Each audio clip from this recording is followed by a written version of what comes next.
Hello everyone, welcome to the video lecture series of Engineering Mathematics First. The subject code is BAS103 and here we are in lecture number 9A of unit number 4. So in the last lecture we have finished our gamma function and beta function और किस तरह से beta और gamma function का use करके हम definite integral को calculate करते हैं. We have done a plenty of solved example over there. Now in this lecture इस unit का बहुत important topic शुरू करने जा रहा हूँ. This topic is very important, right?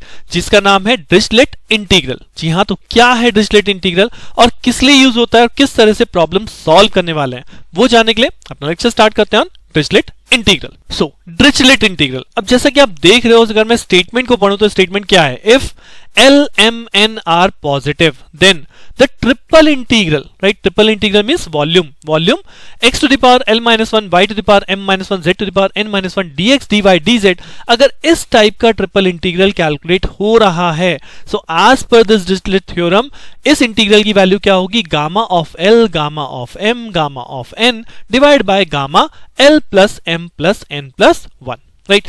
जिसमें की कंडीशन है क्या कि यहां पे x y z तीनों के तीनों कैसे होने चाहिए? ग्रेटर देन 0 होने चाहिए. Where v is the region in which x y and z are greater than 0 and also x plus y plus z must be greater than equal to 0 and less than equal to 1. यानी कि ये given condition satisfy होंगी तभी ये integral आपका इस format में convert होगा. This is called Dirichlet integral. अब यहाँ पे फॉर्मूला आप लोग देखोगे तो आप लोगों को लगेगा कितना बड़ा फॉर्मूला मुझे याद रखना है, बट फॉर्मूला डेफिनेटली याद रखिए, बहुत इजी है क्योंकि जैसे ही मैं इसे क्वेश्चन में अप्लाई करूंगा और आप क्वेश्चन सॉल्व कर लेंगे आप कहेंगे आपके 10 मार्क्स प्रॉपर आएंगे पेपर के अंदर, बिकॉज इस पे बेस क्वेश्चन अब तक ऑलमोस्ट हर एक पेपर में, राइट? तो चलिए स्ट्रेट फॉरवर्ड मैं आप लोगों को क्वेश्चन दिखाता हूं, क्वेश्चन कितना इजी होता है अटेम्प्ट करना. So here is question. It says the plane x by a plus y by b plus z by c is equal to 1 meets the axes in a b c.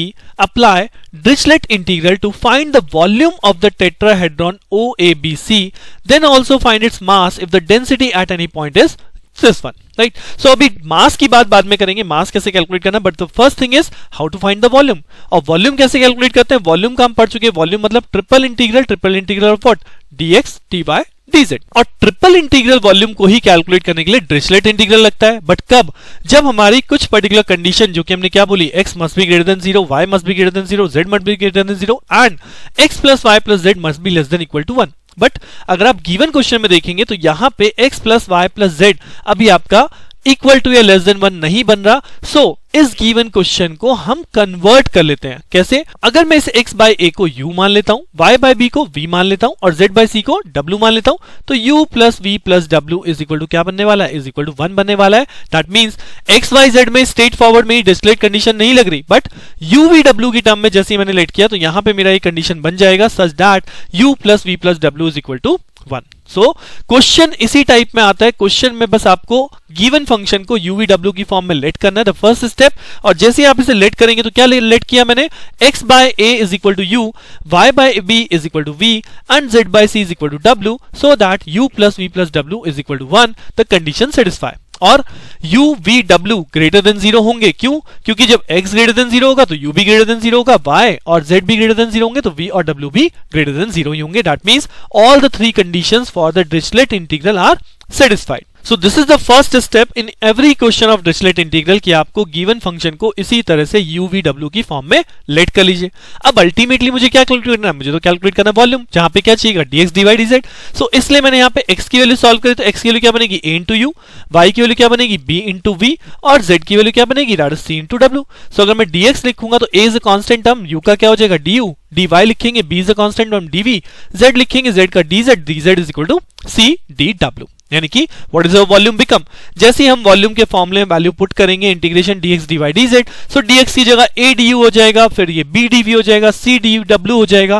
That means a du, b dv, c dw. So a b c are constant term, तो a b c आपका कहां आ जाएगा? a b c आपका आ जाएगा बाहर और अंदर integration के रह जाएगा du, dv and d W. अब as per Dirichlet integral formula हम कैसे सॉल्व करते हैं कि इंटीग्रेशन, ट्रिपल इंटीग्रेशन अगर वॉल्यूम के अक्रॉस हो रहा है और x to the power l minus 1, y to the power m minus 1, z to the power n minus 1 है, देन dx dy dz है, तब ये गामा फंक्शन एक्सपेंड होगा. बट यहां पे हमारे पास क्या बन रहा है? क्या मेरे पास यहाँ पे u v w बन रहा है? नहीं बन रहा.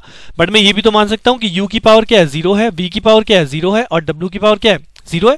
दैट मीन्स अगर किसी भी वेरिएबल की वैल्यू पावर 0 होती है तो हम उसकी वैल्यू क्या बोलते हैं, 1 ही तो बोलते हैं ना। सो इसलिए मैं यहां पे लिख रहा हूं कि u की पावर 0, v की पावर 0, w की पावर 0। और ये कब हो सकता है, अगर मैं इसे फॉर्म में रिप्रेजेंट करूं like this, ABC triple integration u to the power 1 - 1, v to the power 1 - 1, w to the power 1 - 1। क्यों? क्योंकि मुझे स्टैंडर्ड फॉर्म में कन्वर्ट करना है। स्टैंडर्ड फॉर्म मुझे याद रखनी है। What is the standard form of Dirichlet integral, right. So अगर आपने जैसे ही इसे स्टैंडर्ड में कन्वर्ट किया, now we are able to write कि इसका आंसर क्या होगा as per this integral formula. इसका आंसर होगा gamma of 1, gamma of 1, gamma of 1 divide by what, divide by gamma 1 + 1 + 1 + 1, यानी कि आंसर हो गया दिस इज गामा 1, जिसकी वैल्यू क्या होती है, 1 ही होती है। और नीचे हो गया आपका गामा 4। सो गामा 4 हमने एक प्रॉपर्टी पढ़ी थी, gamma n + 1 is equal to the factorial n। So ये हो जाएगा 3 + 1, that means this is factorial of 3, जिसकी फाइनल वैल्यू क्या लिखेंगे, 1/6। और बाहर क्या था, बाहर हमारा ABC था, तो हमारा फाइनल रिजल्ट क्या बना, फाइनल रिजल्ट हो गया ABC/6, right. This is the volume. अगर आपको क्वेश्चन में केवल पूछा जाता what is the volume, to find the volume, so हमारा आंसर यहां पे सॉल्व हो गया, that is ABC/6। But question में एक और सेकंड पार्ट भी, and what is that second part? Second part says also find its mass if the density at any point is this one. अब मास कैसे कैलकुलेट करेंगे? सो यहां पे मास का फॉर्मूला याद रखेंगे। मास का फॉर्मूला क्या है, volume into density, right. Mass is equal to volume into density. What is volume? Volume is triple integral dx dy dz, and density is multiply by k x y z। अब यहां पे एक चीज गौर कीजिएगा कि यहां पे आप वॉल्यूम कैलकुलेट कर चुके हो, दैट इज ABC/6, बट मैंने उसे डायरेक्टली यहां नहीं रखा। क्यों? क्योंकि now density is also in terms of XYZ। सो हम अपने वॉल्यूम को डेंसिटी के साथ मल्टीप्लाई कर रहे हैं और फिर इंटीग्रेशन करेंगे, सो दैट कंप्लीटली आपका जो कैलकुलेशन है वो रहे। अदरवाइज अगर आप यहां कांस्टेंट वैल्यू रख देंगे, सो ये जो आंसर है ये XYZ की टर्म में रह जाएगा, XYZ की टर्म आपकी वैनिश ही नहीं होगी, right. So the concept is कि जब आप यहाँ पे मास कैलकुलेशन अगर आपको आता है क्वेश्चन में करने के लिए, तो you have to again apply the formula volume into density. यहाँ पे वॉल्यूम को फिर से मैं कैलकुलेट करूंगा dx dy dz, and then density is equal to k into XYZ। अब यहां पे जो हमने माना था क्या था, dx is equal to a into du, dy is equal to b into dv, and dz is equal to c into dw, जहां पे x क्या था, x को हमने माना था au, और y को हमने माना था b v, और z को हमने माना था cw।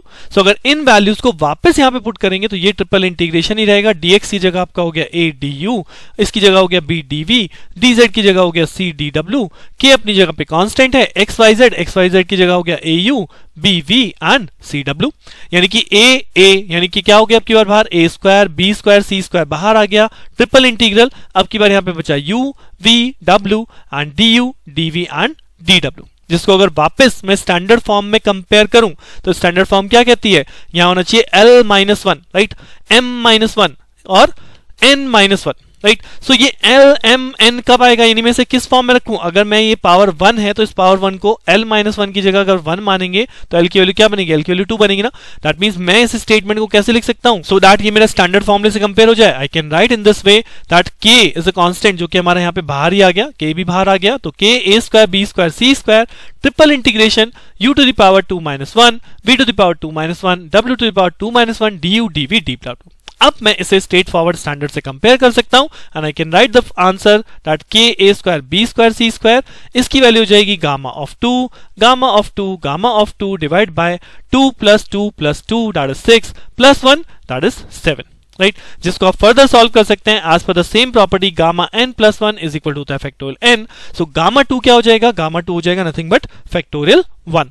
सो ये फैक्टोरियल 1 यानी कि 1, फैक्टोरियल 1 यानी कि 1, फैक्टोरियल 1 यानी कि 1, but gamma of 7 that is nothing but factorial of 6, और जब फैक्टोरियल ऑफ 6 को सॉल्व करेंगे तो फैक्टोरियल 6 की वैल्यू क्या होती है, दैट इज 720, राइट। सो यानी फाइनल रिजल्ट क्या बना, फाइनल रिजल्ट बना k a square b square c square divided by 720। This is the value of the mass in the given question, right. तो क्वेश्चन पे स्टेप्स एक बार फिर से देखिए, इसी क्वेश्चन को फिर से दोबारा सुनिए। अभी मैं और भी क्वेश्चंस लेके आऊंगा इन द नेक्स्ट लेक्चर, बस इस लेक्चर में एक ही क्वेश्चन रखा है, सो दैट आप इसी क्वेश्चन को वापस प्रैक्टिस कीजिए, you get the concept, you understand the formula कि मैं किस तरह से इंटीग्रेशन को अप्लाई कर रहा हूं। और भी क्वेश्चंस लेके आऊंगा जो यूनिवर्सिटी पेपर में आ चुके हैं, और इसका एक एक्सटेंशन भी है, दैट इज कॉल्ड ल्यूविले एक्सटेंशन, जिसको मैं आपके साथ नेक्स्ट लेक्चर में डिस्कस करूंगा। तो मिलते हैं नेक्स्ट लेक्चर में, तब तक के लिए थैंक यू।